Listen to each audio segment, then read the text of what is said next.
Hey you guys, welcome back to my channel. If you're new here, my name is Alexandria, and we're just gonna put it as it is. I am a hot mess. Welcome. So today's video is gonna be about how I deal with my severe stage 4 endometriosis and kind of how that has gone and how it's been going and all of this stuff. So and grab something to drink, have a seat, and this is perfect timing because I'm actually waiting for my son to get out of school. So, perfect timing. Yesterday, I posted this video. Oh my God.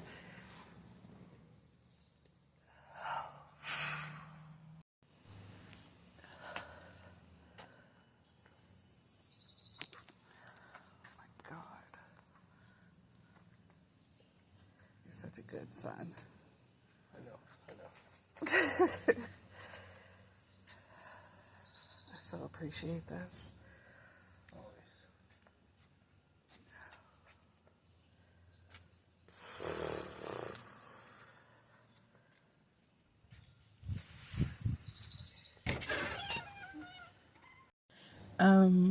Very unintentionally, did not know I was recording. So once I seen it, I was like, oh, well, let me just cut the first part out and post that and let people know. Because when I tell people, like, I'm in pain and it's very hard to walk most days, this is what I'm talking about. That's what I'm talking about. So let's rewind. Was it 2012? Yeah, that's when I started dating my hubby. God, that's a long time, y'all. I was starting to feel like cramping and stuff, and I had the IUD in. So I had already had my third son, and I was like, you know what? I'm going to try the IUD. Had that in, and I thought it was working, but I'm not sure. I thought it was working, but the cramping and stuff started happening. I had got it in, might as well say 2010, because I had my son right before the new year. And by 2012, like, the cramping was happening. My periods were still very low. I don't remember if I had a period or not. But the cramping is what made me go to my OB and was like, something's wrong. And so she was like, well, let's take it out and just see how that goes. Okay, we took it out. And it was a male OB, but his nurse is the one that took it out for me.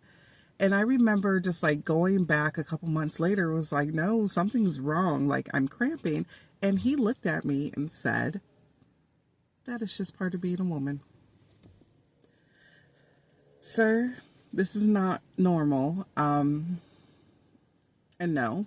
So I remember walking out, going up to the front desk and was like, I do not like him. I don't like him. I do not like him. Please give me someone else. And they were like, we are going to give you the best OB here. And advocate for yourself. If you need to advocate for yourself, because that is one thing I have learned with having endometriosis. I am advocating for myself every single time. And they gave me Dr. Gail. She was absolutely amazing. Like, I love this lady. And from there is when she was like, okay, you know, let's try birth control. Let's try different things. And so I tried different things for like 5 or 6 months and nothing was working. And she was like, okay, let's do laparoscopic to kind of see what's going on. We did that. Endometriosis. And like, she showed me the pictures and she was like, it's, you know, it had your bowels and your cervix and ovaries, everything was mushed together because of the endometriosis. If you do not know what endometriosis is, here we go. Hopefully it's all right here. Endometriosis is tissue growth that grows outside of your uterus. So it can grow on everything: ovaries, bowels, pelvic, everything. It can grow on there. It causes pain. Every stage is different. I have the severe stage 4 because my body absolutely just loves me. So after finding that out, she was able to get everything out and everything, or scope it out. And so from then, that was 2013 in April. Yeah, or in May, because I was back in school at this point. And she was like, okay, what do you want to do? And I was still having ovarian cysts. That was another thing. The ovarian cyst ruptures were so bad. So bad. And I was like, look, I'm done having kids. Let's just go ahead. And if I don't need my lady parts, let's have a hysterectomy. When I tell you God has different plans, we scheduled it, had to be rescheduled. Scheduled it, had to be rescheduled. Scheduled it again. And so the third time it was scheduled, I went in for my pre-op, and they were like, are you pregnant? You have to go through all that. And I was like, no, y'all, why was I pregnant? With my daughter. So that's our blessing.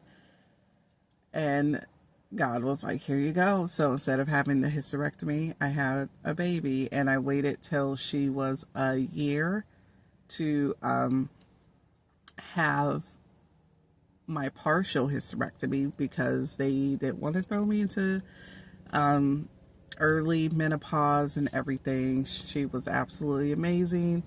And after that, changed insurance and downhill from there, trying to find a doctor that would not gaslight me and tell me, hey, you need to lose weight. That's why you have endometriosis. Don't let anyone tell you that. It is not true. Weight can help, but it is not because you're big. I've had doctors tell me, well, women just have to, you just have to learn your body. What? It's so crazy. But fast forward to 2023, I get the rest of my hysterectomy done, thinking I was good. I was good for a couple months, and I think it was just my body getting used to the the hysterectomy, the what do you call it? Healing process. No, I have endo on my pelvic. On my pelvic. It is embedded in my pelvic. So where are we right now as of May 26, 2025?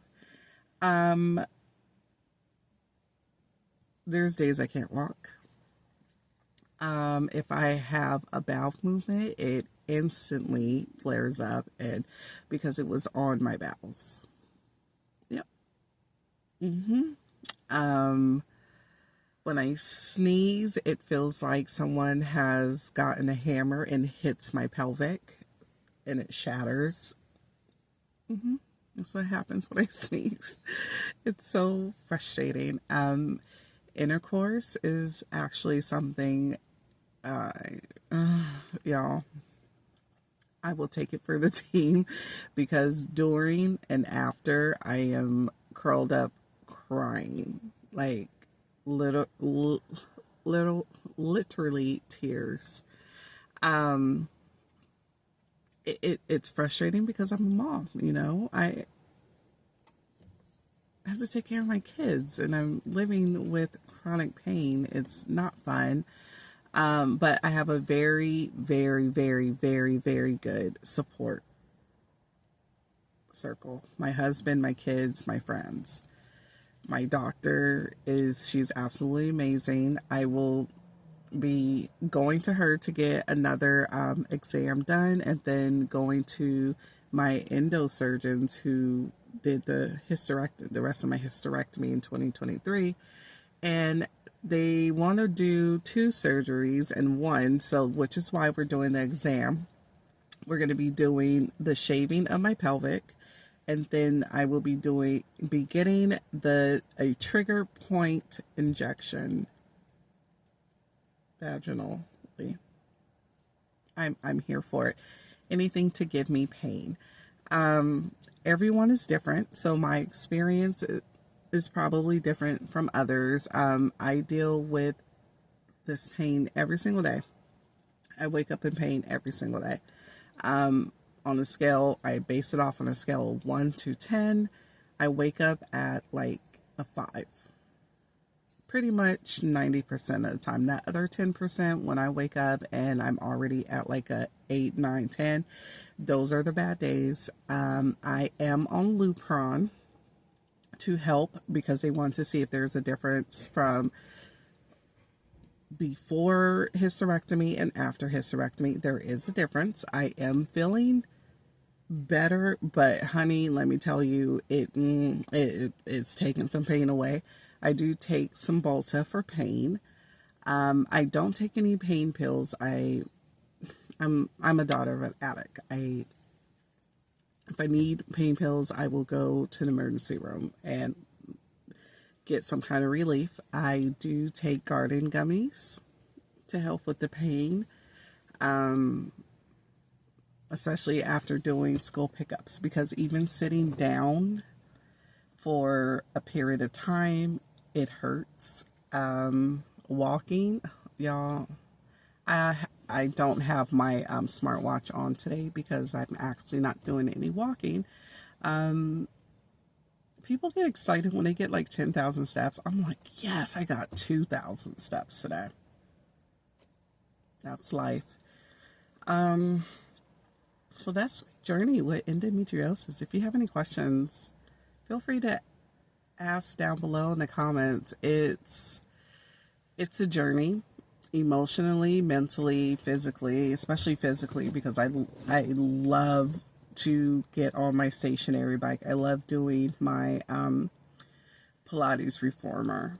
I love going on walks, but I can't. I have a walker. It's in the back of my car. I finally got approved for a